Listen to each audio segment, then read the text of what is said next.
നമസ്കാരം. ഒഡീഷയിൽ ചരിത്രം കുറിച്ചുകൊണ്ട് മുസ്ലിം വിഭാഗത്തിൽ നിന്ന് ആദ്യമായി വനിതാ MLA ആയ സോഫിയ ഫിർദൌസ് ആണ് ദേശീയ മാധ്യമങ്ങളിലെ താരം. സോഫിയ ബാരബതി കട്ടക് സീറ്റിൽ നിന്നാണ് കോൺഗ്രസ് ടിക്കറ്റിൽ നിയമസഭയിലേക്ക് തിരഞ്ഞെടുക്കപ്പെട്ടത്. BJPയുടെ പൂർണ്ണചന്ദ്ര മഹാപാത്രയെ 8001 വോട്ടുകൾക്കാണ് സോഫിയ ഫിർദൌസ് തോൽപ്പിച്ചത്.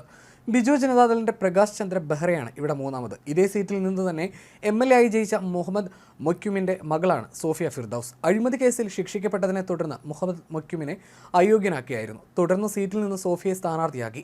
ഒഡീഷ നിയമസഭയുടെ ചരിത്രത്തിൽ ഇതാദ്യമായിട്ടാണ് ഒരു മുസ്ലിം വനിത MLA ആയി തിരഞ്ഞെടുക്കപ്പെടുന്നത്. മാനേജ്മെന്റിലും എഞ്ചിനീയറിംഗിലും ബിരുദമുള്ള സോഫിയ ഫിർദൌസ് രാഷ്ട്രീയ കുടുംബത്തിൽ നിന്നാണെന്ന കാര്യം പറയേണ്ടതില്ല. കലിംഗ ഇൻസ്റ്റിറ്റ്യൂട്ട് ഓഫ് ഇൻഡസ്ട്രിയൽ ടെക്നോളജിയിൽ നിന്നാണ് സോഫിയ സിവിൽ എഞ്ചിനീയറിംഗ് ബിരുദം പൂർത്തിയാക്കിയത്. ബംഗളൂരു IIMൽ നിന്നും എക്സിക്യൂട്ടീവ് മാനേജ്മെന്റിലും ബിരുദം പൂർത്തിയാക്കി. 2023 confederation of real estate developer association of India Bhubaneswar chapter പ്രസിഡന്റായിരുന്നു. ക്രഡായി വനിതാ വിഭാഗത്തിന്റെ കിഴക്കൻ മേഖല കോർഡിനേറ്ററായിരുന്നു. തിരഞ്ഞെടുപ്പിൽ മത്സരിക്കുന്നതിന് മുമ്പ് പിതാവിന്റെ ഉടമസ്ഥതയിലുള്ള മെട്രോ ബിൽഡേഴ്സിന്റെ ഡയറക്ടറായിരുന്നു സോഫിയ ഫിർദൌസ് തെരഞ്ഞെടുപ്പ് കമ്മീഷന് നൽകിയ സത്യവാങ്മൂല പ്രകാരം 5 കോടിയുടെ ആസ്തിയാണ് ഇവർക്കുള്ളത്. 28 ലക്ഷം രൂപയുടെ ബാധ്യതകളുമുണ്ട്. സംരംഭകനായ ഷെയ്ഖ് മീരജ് ഉൽ ഹക്കിനെയാണ് വിവാഹം കഴിച്ചിരിക്കുന്നത്. ഒഡീഷയുടെ ആദ്യ വനിതാ മുഖ്യമന്ത്രി നന്ദിനി സത്പതിയുടെ പാതയാണ് സോഫിയ പിന്തുടരുന്നത്. 1972 ഇതേ മണ്ഡലത്തെ പ്രതിനിധീകരിച്ച നേതാവായിരുന്നു നന്ദി സത്പതി. 2019 തെരഞ്ഞെടുപ്പിൽ മുഹമ്മദ് മൊക്യും 2000-ലേറെ വോട്ടുകൾക്കാണ് മണ്ഡലത്തിൽ നിന്നും വിജയിച്ചത്. BJDയുടെ ദേബാശിഷ് സാമന്ത്രയെയാണ് തോൽപ്പിച്ചത്. 2022 സ്പെഷ്യൽ വിജിലൻസ് ജഡ്ജി മൊക്യുമിനെ അഴിമതി കേസിൽ 3 വർഷത്തേക്ക് ശിക്ഷിച്ചതോടെയാണ് അദ്ദേഹം അയോഗ്യനായത്. ലോക്സഭാ തെരഞ്ഞെടുപ്പിൽ ഒഡീഷയിലെ 147 സീറ്റിൽ 78 സീറ്റിൽ ജയിച്ച് BJPയാണ് ജയിച്ചത്. നവീൻ പട്നായിക്കിന്റെ നേതൃത്വത്തിലുള്ള BJD സർക്കാരിന്റെ 24 വർഷത്തെ ഭരണത്തിന് ഇതോടെ സമാപനമായി. അതേസമയം മോദി മന്ത്രിസഭയിലേക്ക് എത്തുന്ന TDP നേതാവ് ചന്ദ്രശേഖർ പൊമ്മസാനി ശ്രദ്ധേയനാകുന്നത് അദ്ദേഹത്തിന്റെ സ്വത്തുക്കൾ കാരണമാണ്. മോദി സർക്കാരിലെത്തുന്ന ഏറ്റവും ധനികനായ MP-യാണ് 48-കാരനായ ചന്ദ്രശേഖർ പൊമ്മസാനി.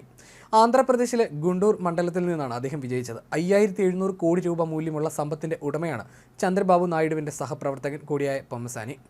YSRCPയുടെ കിലാരി വെങ്കട റോസയ്യെ 3.4 ലക്ഷം വോട്ടിന് തോൽപ്പിച്ചാണ് പൊമ്മസാനി മന്ത്രിസഭയിലെത്തുന്നത്. പൊമ്മസാനിയുടെ സ്വത്ത് 2448.72 കോടിയാണെന്നും ഭാര്യയുടെ ആസ്തി 2343.78 കോടിയാണെന്നും മക്കളുടെ കൈവശം 1000 കോടിയുടെ ആസ്തിയുണ്ടെന്നുമാണ് അദ്ദേഹം സമർപ്പിച്ച സത്യവാങ്മൂലത്തിൽ പറയുന്നത്. 3 ലക്ഷത്തിലേറെ വോട്ടുകളുടെ ഭൂരിപക്ഷത്തിലാണ് അദ്ദേഹം ഗുണ്ടൂരിൽ നിന്ന് വിജയിച്ചത്. മൂന്നാം മോദി സർക്കാരിലെ ഏറ്റവും പ്രായം കുറഞ്ഞ ക്യാബിനറ്റ് മന്ത്രിയാണ് 36-കാരനായ റാം മോഹൻ. ആന്ധ്രാപ്രദേശ് ഗുണ്ടൂരിലെ ബുറിപ്പാലം ഗ്രാമത്തിലാണ് പെമ്മസാനി ജനിച്ചത്. ഒസ്മാനിയ സർവകലാശാലയിൽ നിന്ന് MBBS പൂർത്തിയാക്കി. പെൻസിൽവാനിയയിലെ ഡാൻവില്ലെ ഗെയിംസിഗർ മെഡിക്കൽ സെന്ററിലാണ് റെസിഡൻസി പൂർത്തിയാക്കിയത്. ജോൺസ് ഹോസ്പിറ്റൽ, യൂണിവേഴ്സിറ്റി സിനായ് ഹോസ്പിറ്റലിൽ അദ്ദേഹം 5 വർഷത്തോളം അറ്റൻഡിംഗ് ഫിസിഷ്യനായി പ്രവർത്തിച്ചു. ഓൺലൈൻ ലേണിംഗ് പ്ലാറ്റ്ഫോമായ UWorldന്റെ സ്ഥാപകനും CEO-യുമാണ് പെമ്മസാനി. TDP NRI സെല്ലിലെ സജീവ നേതാവായ അദ്ദേഹം US-ലായിരുന്ന കാലത്ത് നിരവധി പാർട്ടി പരിപാടികളും സംഘടിപ്പിച്ചിട്ടുണ്ട്. 2020 US-ൽ മികച്ച യുവ സംരംഭകനുള്ള ഏണസ്റ്റ് ആൻഡ് യങ് അവാർഡും സ്വന്തമാക്കി. പെമ്മസാനി ഫൗണ്ടേഷൻ എന്ന സ്ഥാപനത്തിലൂടെ ഗുണ്ടൂരിലെയും നരസറോപേട്ടയിലെയും ഗ്രാമങ്ങളിൽ ആരോഗ്യ ക്യാമ്പുകൾ നടത്തുകയും കുടിവെള്ള വിതരണം നടത്തുകയും ചെയ്തു. അസോസിയേഷൻ ഓഫ് ഡെമോക്രാറ്റിക് റിഫോംസ് വിശകലനം ചെയ്ത് വോട്ടെടുപ്പ് സത്യവാങ്മൂലം അനുസരിച്ച് 2024 പൊതു തെരഞ്ഞെടുപ്പിൽ മത്സരിച്ച 8360 സ്ഥാനാർത്ഥികളിൽ ഏറ്റവും കൂടുതൽ സമ്പത്തിനുടമയാണ് പെമ്മസാനി.